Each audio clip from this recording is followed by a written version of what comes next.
시청자 여러분 안녕하십니까? 7월 15일 경제한장 오늘 시작합니다. 한국은행 금융통화위원회가 오늘 0.5%인 기준금리를 동결했습니다. 이주열 한은 총재는 부동산 시장 상황만을 보고 금리를 동결한 것은 아니라고 밝혔습니다. 네, 이주열 총재는 최근 주택시장에 대해서는 이 정부의 강력한 대책으로 추가적인 상승은 제한적일 것이다라는 전망을 내놨는데요. 이 금리와 부동산 시장의 상관관계, 또 추가적인 부동산 대책은 어떤 게 있을 수 있을지 짚어보도록 하겠습니다.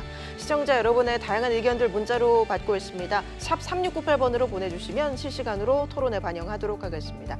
오늘 모신 분 소개해드리겠습니다. 김인만 부동산 연구소장 나오셨습니다. 어서 오십시오. 안녕하세요. 네. 소장님, 오늘 한국은행이 이제 예상대로 금리를 동결했잖아요. 네. 경기가 워낙 나쁘기 때문에 사실 금리를 좀 더 낮춰야 하는데 네. 부동산으로 인해서 또 부동산 투기에 돈이 너무나 많이 몰리니까 예. 낮출 수도 없고 불가피한 거죠, 동결은? 예상했던 결과고요. 당연한 결과라고 생각합니다. 부동산과 이제 금리는 반비례 관계이기 때문에 아무래도 금리가 내려가면 부동산 시장으로 이제 투자 유동성이 더 유입이 되면서 자극을 할 수밖에 없고요. 지금 최근에 집값이 많이 상승한 배경에는 이제 저금리와 유동성 문제를 또 빼놓을 수는 없잖아요. 그래서 네. 한국은행 입장에서는 경제 상황이 좋지는 않지만 그래도 그렇게 폭락을 하거나 아주 위기 상황 또한 아니기 때문에 지금 0.5%잖아요. 그래서 나중을 위해서 약간 여유분을 좀 가질 필요도 있을 것 같고요. 부동산 시장도 70공 대책이 나오면서 최근에 조금 이제 안정세를 찾을 모양새를 보이고 있기 때문에 가장 무난한 선택인 0.5% 동결을 한 것 같습니다. 방금 710 대책이 나오면서 부동산 시장이 안정을 찾을 것이다라고 했는데 네. 조금 전에 한국감정원 집값 동향 자료가 나왔습니다. 네네. 보면은 서울 아파트값이 6주째 오르고 있고 전세값 같은 경우도 오름폭이 더 커졌어요. 네. 예. 이게 이제 통계 자료, 한국감정원 자료만 보면 예. 이제 710 대책이 나오고 바로 따끈따끈하게 이제 통계 결과가 이게 나왔는데 7월 13일 기준이니까 바로 710 대책 나온 이후 기준이더라고요. 그래서 네. 이 결과만 보면 대책이 효과가 없는 거 아니냐 이런 의견이 있을 수도 있는데요. 내용을 보면 이제 전주 대비는 소폭 감소를 했고요. 0.11%에서 0.09%로 소폭 감소를 했고 이게 계약이란 게 그렇잖아요. 우리가 가계약이나 먼저 계약을 하고 또 이게 시차가 있기 때문에 조금 더 지켜보면 한 2, 3주 지켜보면 이게 대책의 좀 효과가 더 반영될 안정이 될 것 것으로. 같은데 제가 걱정되는 부분은 이제 전세 시장이거든요. 네. 전세는 지금 또 강세인데 이게 시간이 지나면 매매하고 다르게 전세는 더 강세가 될 것 같습니다. 지금 이제 수요자들 마음은 똑같거든요. 이게 더 불안하거나 관망을 하면 결국 수요가 전세로 이동하게 되고 집주인들은 또 전세 여러 가지 규제들이 나오니까 전세 가격을 올리고 하면서 지금 이제 매매 문제가 이제 전세 문제로 이렇게 이동하는 상황입니다. 지금 그 그래프를 보니까 0.13% 서울이 전세값이 올랐다 그러면 전주보다 훨씬 높은 폭으로 좀 오른 건데 아마 다음 주 통계를 보면 더 높게 나오지 않을까. 더 전세값은 올라갈 것이다. 네. 지금 현장 분위기도 전세가 굉장히 지금 변동폭이 크거든요. 집주인들은 또 임대차 3법이 예고되어 있잖아요. 그래서 기회가 되는 분들은 이때 올려야 된다라는 굉장히 절박한 마음을 가지고 있고요. 안 되면 월세를 돌려야 되느냐. 임대인들도 불안하고 세입자들도 불안하고 모두 불안한 상황입니다. 계약이 안 왔어도 미리 좀 인상을 해달라고 요구하는 그런 사례도 있는 말이죠. 이게 또 소급 적용 얘기가 나오고 있거든요. 원래는 이제 소급 적용을 하는 게 맞지는 않을 것 같은데 정부에서는 소급 적용을 해서 지금 임대차를 주고 있는 계약에 대해서도 소급 적용을 해서 못 올리게 하겠다, 기간을 더 길게 하겠다라는 이야기가 나오고 있어서 여러 가지 혼란이 좀 지속이 될 것 같습니다. 그럼 시장은 지금 매매는 조금은 정중동이라 그럽니까 뭡니까 이렇게 조금 눈치를 보는 거고 일단 지켜보자고. 지켜보자고. 어떻게 될지는 모르겠고 일단 예. 지켜보자라는 마음이고요. 전세 시장은 굉장히 혼동스러운 상황, 지금 어떻게 해야 될지 모르는 상황인데 워낙 매물이 없고요. 또 원하는 사람들도 많기 때문에 특별한 사유가 없다면 더 오를 것 같습니다. 사실 일반 서민들한테는 매매가보다도 전세가가 더 훨씬 영향을 많이 미치거든요. 네, 맞습니다. 그러니까 전세가 이런 상승세는 많은 고통을 주는데 네. 잡을 방법도 없고 또 다음 주에 더 올라갈 것이라고 전망을 하니까 네네. 굉장히 걱정이 많겠어요. 정부 입장에서는 이제 임대차 3법이 나오면 다 안정이 될 것처럼 이렇게 이야기를 하는데 이게 시장이라는 게 항상 반응을 하기엔 나름이거든요. 더 강한 규제를 하게 되면 또 전가를 하게 되고요. 결국은 임대료를 못 올리게 되면 전세를 월세로 전환하든지 여러 가지 방법을 찾기 때문에 부작용이 좀 크지 않을까 걱정이 됩니다. 근데 저희가 이제 임대차 3법은 얘기를 많이 나눴습니다. 네. 뭐 거래 신고하고 보증금 5% 이상 못 올리고 네.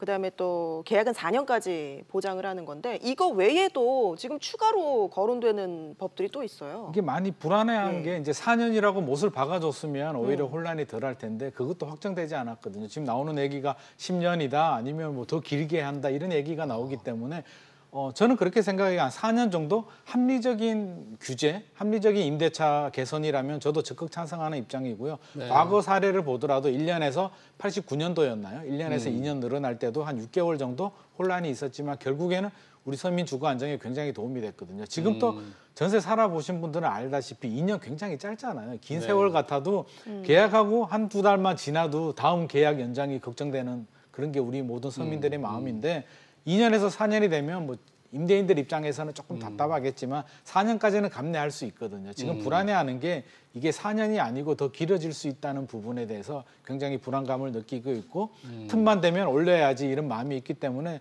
제 생각에는 정부에서 가이드를 좀 더 빨리 줘서 10년이 아니고 무제한 아니고 4년 정도다 이렇게 좀 해준다면 시장의 혼란이 좀 잦아들 것 같습니다. 근데 사적 계약인데 뭐 4년은 어느 정도 이제 용인이 될 수 있다고 해요. 4년 이상 그러니까 2년 뭐 계속해서 10년까지 못 한다는 올리면서 것은 5%로 못 올리면서 이제 무슨 그렇게 문제가 좀 많지 않을까요? 문제가 많다라고 생각은 하는데 이게 취득세 12%도 사실 이해가 잘 안 되는 부분인데 했거든요. 예. 지금 많은 분들이 이제 불안해하는 게 이번 대책 710 대책 내용을 보면 예. 일반적인 상식을 벗어나는 수준의 매우 취득세 12%는 사실 상상을 초월하는 정도의 수준인데 그래서 지금 멘붕이 온 것 같아요. 이 정도면 임대차 3법도 4년이 아니고 뭐 10년, 20년 되지 않을까? 이런 굉장한 불안감이 큰 상황입니다. 아니, 그러니까 4년으로만 해도 만약 이럴 수도 있잖아요. 4년간 5%, 10%밖에 못 올렸으니까 4년 후 세입자한테는 왕창 올리는 그런 일이 많이 발생하지 않겠습니까? 아무래도 정부가 걱정하는 네. 게 그런 것 같습니다. 그래서 4년 가지고는 안 된다, 더 늘려야 된다는 이야기가 나오는데 이게 참 이게 어려운 문제죠. 이게 또 사유재산인데 이걸 뭐 10년, 20년 규제하기는 현실적으로 어렵거든요. 그래서 좀 여러 가지 사회적 공감대가 좀 필요할 것 같습니다. 네. 지금 또 하나의 최대 관심사가 이제 그린벨트 해제예요. 네네. 지금 정부가 오락가락해서 국민들 좀 지탄을 받고 있잖아요. 네네. 경제부총리가 뭐 푼다고 했다가 국토교통부 반대를 했다. 근데 어찌됐든 검토하는 쪽으로 방향이 지금 정해지고 있는데 네네. 소장님은 그린벨트 해제 필요하다고 보십니까? 아니면 필요 없다고 생각하십니까? 이게 굉장히 뜨거운 감자인데요. 예. 그린벨트를 두고 이제 전문가들 사이에서도 의견이 갈리고 우리 국민들이 볼 때는 서울시도 이제 하나의 정부라고 볼 수 있는데 서울시 의견과 정부 의견이 다르고 국토부 차관께서도 어제 오전까지만 하더라도 그러니까요. 뭐 검토하지 않는다라고 했다가 갑자기 또 직권으로 한다는 이야기가 예. 나올 정도로 예. 시장은 굉장히 혼란스러운 상황인데요. 저는 개인적으로는 좀 안 했으면 좋겠다는 입장입니다. 왜냐하면 세 가지 이유가 있는데요. 첫 번째는 우리 미래 세대를 위해서 좀 보존의 필요가 있겠다. 지금 서울시도 그런 주장을 하고 있잖아요. 지금 이렇게 개발을 해버리면 앞으로 어떻게 하냐. 이거는 보존이 필요하다는 입장이고 저도 적극 공감하는 입장인데 또 반대되는 입장에서는 지금 주거 문제가 심각한데 그렇죠. 지금 미래 세대 걱정하게 생겼냐. 네. 우리가 죽을 판이다. 네. 이런 의견이거든요. 그러면 네. 또 따져봐야 될 게 그린벨트를 풀었을 때 현재의 문제, 주거 문제, 주택 문제를 과연 안정시킬 수 있을까?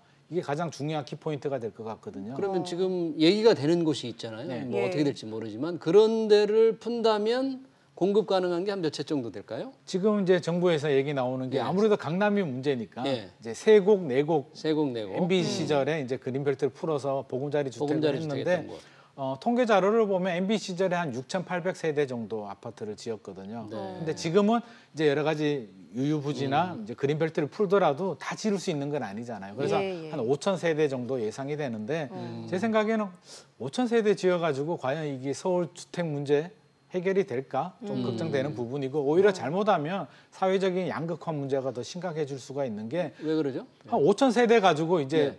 현재 청약 제도 가지고 그대로 시행을 해버리게 되면 예. 젊은 세대들이 불리하잖아요. 뭐 가점 점수가 안 나오니까 음. 지금까지 집 우리는 가점 점수도 안 나오고 억울한데 강남에 5,000세대 나오는 그런 반값 아파트가 될지는 모르겠지만 좋은 입지의 새 아파트가 또 우리는 못하는 거 아니냐, 또 기득권층이 가지고 가는 거 아니냐 이런 반발이 있고요. 이번에 7.19 대책에서도 이제 생애 최초 5%포인트 올려준 거 가지고 또 특별 공급 40, 50, 60대 예. 분들이 또 반발을 하잖아요. 예, 이것도 또 예. 혜택을 주게 되면 우리는 어떻게 하느냐. 우리도 무주택인데 20년 동안 열심히 돈 벌어서 지금 아직도 무주택인데 왜 젊은 세대들 신혼부부들한테 혜택을 주느냐 이런 굉장한 반발이 있기 때문에 이게 한 5만, 한 10만 세대 정도 나온다면 그래도 효과가 있을 것 같은데 5천 세대 가지고는 그냥 은발의 오줌 누기, 그냥 생색내기 정도밖에 되지 않을 것 같고요. 또 이게 입주할 때까지 시간이 필요하잖아요. 지금 당장이 문제인데 입주할 때쯤 되면 3기 신도시도 마찬가지지만 한 5년 후가 되는데 지금 7.20 대책이 이제 강력하게 나와서 어떻게 될지는 모르겠지만 5년 후에도 지금 과연 이 과열 양상이 지속이 될까? 그리고 서울이 주택이 부족하다라고 하는데 또 반대로 생각해 보면 수요가 과수요가 많기 때문에 이게 주택이 부족할 수도 있거든요. 그러면 5천 세대를 더 짓는다고 해서 최근에 이제 그 양상을 보면 지방이나 여러 곳에서 이제 서울 수도권으로 올라오는 인구들이 더 늘어나고 있잖아요. 그럼 5년 후 입주될 때는 5천 세대보다 더 많은 인구들이 서울에 더 몰려들 수가 있는데 오히려 5천 세대가 아무 효과도 없을 수도 있기 때문에 수요 분산 정책도 좀 고민을 해야 될 거고요. 또 세 번째는 세곡, 내곡에 대해서 또 얘기를 안 할 수가 없는데 제가 예. 특정 지역을 얘기하기에는 좀 약간 조심스러운 부분이 있는데 정부가 강남 대체, 강남 수요를 분산, 고급 수요를 분산한다는 그런 목적도 있을 것 같은데요.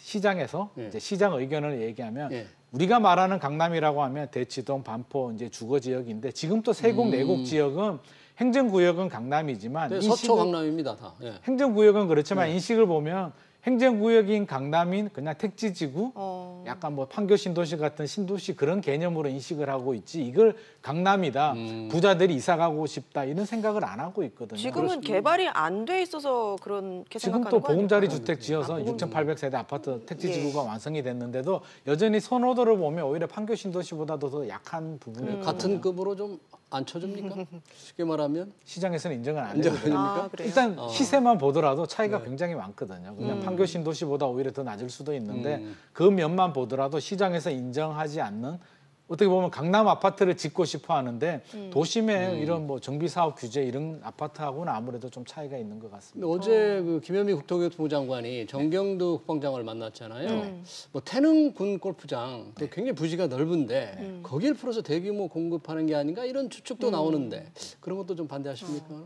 그거는 저 생각에는 그렇게 반대하고 싶지는 않은데요. 뭐 골프장이 예. 이게 뭐 보존 가치가 있다라고 할 수도 없고요. 또 태릉 쪽에는 또 이게 수요층, 서민 수요층이 더 강남보다는 오히려 그쪽이 더 필요한 부분이 될 수도 있거든요. 강남에 그린벨트 풀어서 5천 세대 된다고 해서 제가 아까 이야기는 그렇게 했지만 대치동이나 반포동이나 아주 부자들 입장에서는 행정구역만 강남이지라고 하지만 여전히 서민들 입장에서 볼 때는 그림의 떡일 수도 있거든요. 굉장히 부담스러운 가격이라서 저는 태릉 뭐 그런 곳에 골프장 풀어서 임대 아파트 많이 짓고 공공주택 많이 짓는 부분에 대해서는 괜찮은 방법 아닐까 생각합니다. 그럼 지금 그린벨트 해제를 우리 소장님 반대하는데 이제 그린벨트 해제까지 만지작거리는 것은 그만큼 공급 확대가 절실하다는 맞습니다. 그런 필요성 때문이잖아요. 그러면 대안으로 공급을 늘릴 수 있는 그린벨트 반대만 하지 마시고 새로운 곳에 늘릴 수 있는 방법은 또 뭐가 있습니까? 이게 정부에서 손을 그어버려가지고 저도 말씀드리기 굉장히 조심스러운 부분이 있는데요. 서울 같은 경우는 기본적으로 이제 그린벨트가 아니면 뭐 신규 부지가 없기 때문에 재건축, 재개발, 정비 사업을 풀 수밖에는 없고요. 예. 이게 투기 수요 때문에 주저한다라고 한다면 용적률을 많이 올려주는 대신에 공공 임대 아파트로 환수하는 방법이 있고요. 또 일기 신도시가 있거든요. 분당 일산. 그렇죠. 분당, 일산, 삼본, 평촌, 뭐 부천, 중동 5개 일기 신도시가 있는데 이게 93년도 정도에 이제 30만 호 정도 노태우 정부 시절에 입주를 했는데 그 당시로는 신도시였지만 지금은 이제 어느덧 30년 정도 지나서 아무도 예상하지 못한 노후화 문제가 생기고 있거든요. 신도시가 노후화된다는 건 아마 개발 당시는 전혀 고려 대상이 아니었는데 이제 현실로 다가왔고요. 리모델링을 하자니까 또 주민들이 또 약간 반대하는 입장이고 재건축을 하자니까 일이 너무 커지잖아요. 30만 원도 어떻게 하느냐. 정부 내에서도 결정을 못하고 있는데 이 기회에 저는 정부에서 좀 주도적으로 좀 중장기 플랜을 가지고 차라리 일기 신도시를 제가 지난번 방송 때도 얘기했지만 이미 망친 지역이잖아요. 보존 가치가 없는 서울 일기 신도시 어차피 정비가 필요하다면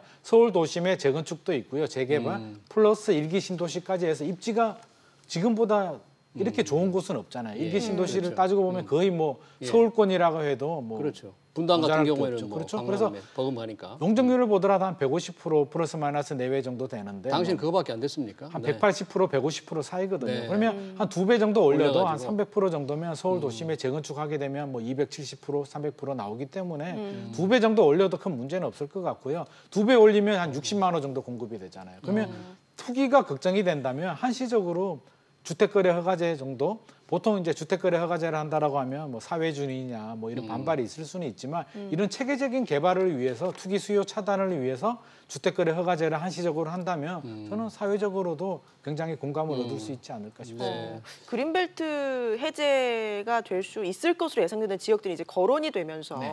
이 일대 좀 부동산 시장이 혹시 들썩이지 않을까 이런 뭐 문의 전화도 실제로 뭐 많이 걸려온다는 지금 얘기도 또 뭐 있고요. 문의 전화가 굉장히 많이 온다라고 하는데요. 당연히 그럴 수밖에 없겠죠. 예. 이게 사유재산 입장에서는 이제 굉장히 사유재산을 침해당하잖아요. 개발 제한 구역이라는 것 자체가 내 땅인데 재산권을 행사하지 못하는 굉장히 억울한 현상이 생길 수는 있는데 좀 더 크게 본다면 이게 부동산이라는 게 이게 사유재산이면서도 공공재의 성격도 분명히 가지거든요. 그래서 지금 당장의 개발보다는 개발 제한 구역을 분명히 지정을 하고 그런 제도를 만들었을 때에는 미래 세대를 위해서 보존을 해야 된다라는 공공재의 성격이 굉장히 강했다고 보거든요. 그래서 지금 과연 푸는 게 맞느냐, 미래 세대를 남겨둬야 맞느냐는 좀 논란의 여지가 있는데 1기, 2기 이번에 해야 되는 3기 신도시도 그린벨트를 푸는 지역이잖아요. 그래서 3기까지 이제 이미 하기로 했다면 추가적으로 이제 그린벨트를 풀기보다는 약간 미래 세대를 위해서 보존을 하고 이미 개발이 완성된 지역, 정비가 필요한 지역을 좀 전략적으로 이렇게 계획을 세울 필요가 있지 않나 싶습니다. 네, 지금 서울시가 지금 그린벨트 해제 강력하게 반대를 하는데 네네.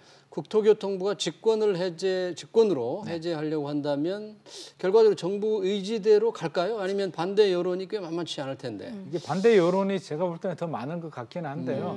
뭐 칼자루는 정부가 쥐고 있고 직권으로 할 수 있거든요. 서울시가 반대해도 직권으로 할 수 있기 때문에 그리고 지금 굉장히 급하잖아요. 아마 제가 볼 때는 정부가 지금 굉장히 급한 상황인 것 같습니다. 임기가 1년 반 정도 남았고요. 최근 부동산 시장 분위기가 굉장히 좀 가진 자들도 불만이고 이게 아이러니한 게 671 대책, 617 대책, 710 대책이 나오면서 어느 한쪽은 만족을 해야 되는데 집주인들도 불만이고 무주택자들도 오히려 불만이 굉장히 많거든요. 아 그래서 집값 잡히겠냐. 안 잡힌다. 양쪽이 다 불만이기 전세값은 때문에 올라간다. 정부 입장에서는 굉장히 답답한 상황이고 그래서 아마 그린벨트 카드를 만지작되는 것 같은데 이게 집값이 안정이 되면 또 해도 되겠지만 이 정도 물량 가지고는 큰 효과는 없을 것 같습니다. 네.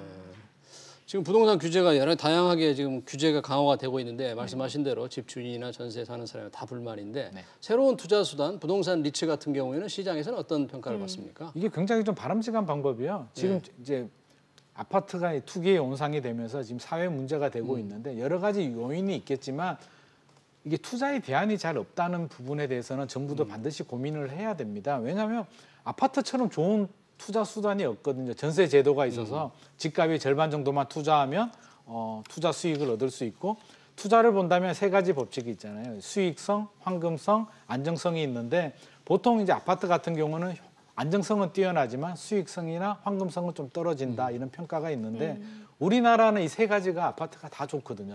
팔고 싶으면 뭐 고위 공직자들은 집이 안 팔려서 못 팔았다라고 이렇게 이야기를 하지만 한 1,000만 원, 2,000만 원만 낮추면 금방 팔리거든요. 그래서 황금성도 좋고 사면 한 10년 냅두면 어떻게든 올랐잖아요. 과거 40년, 50년 동안 입증이 됐고 또 안정성도 좋기 때문에 아파트보다 더 이렇게 완벽한 투자 수단은 현재로서는 없습니다. 그렇다면 국민들한테 자꾸 하지 말고 그럼 다른 대안이 뭐가 있을까라고 했을 때 저는 이런 간접 투자 상품, 리츠나 펀드 뭐 최근에 이제 펀드 이런 여러 가지 사고들도 생기지만 좀 더 관리 감독을 강화해서 더 좋은 대안 상품이 있다면 국민들이 굳이 아파트 투자할 이유는 없거든요. 아파트 투자 못해서 뭐 죽인 귀신이 있는 것도 아니고 더 좋은 방법이 있다면 저는 충분히 이 부동산 문제 해결할 수 있다라고 보기 때문에 이미 수요 억제 대책이 나왔다면 공급도 중장기적으로 고민을 해야 될 것이고 이거 굉장히 좋은 방법 같습니다. 다양한 투자 대안 정부 차원에서도 적극적으로 이게 좀 고려를 해야 될 것 같습니다.